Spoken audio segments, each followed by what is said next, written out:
Raffi Ahmad dan Nagita Slavina sebentar lagi akan pindah rumah.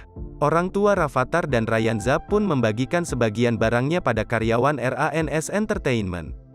Di antara barang yang diberikan Nagita Slavina pada karyawan RANS Entertainment membuat Mbak Lala heboh. Penyebab nih, barang yang diberikan Nagita Slavina itu adalah kosmetik mahal yang biasa dipakai istri Raffi Ahmad itu. Memang, jelang pindah rumah, Nagita Slavina gencar merapikan barang-barangnya di rumahnya. Istri Raffi Ahmad itu pun mulai memilah-milah barang yang tak lagi ia pakai dan barang yang masih dipakai.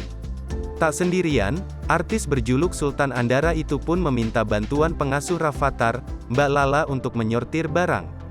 Hasilnya, Nagita Slavina berhasil mengumpulkan 4 kontainer baju dan celana bekas miliknya.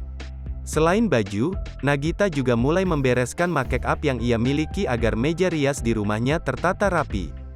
Kerap membeli dan mencoba make up baru, Nagita rupanya punya banyak sekali koleksi.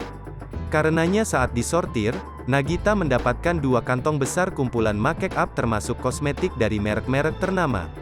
Melihat barang-barang sang majikan, Mbak Lala terkesima. Dalam tayangan di Vlograns Entertainment, Mbak Lala terkagum-kagum dengan kosmetik merek ternama dan masih tersegel milik Nagita Slavina. Sebab merek kosmetik itu seharga jutaan rupiah.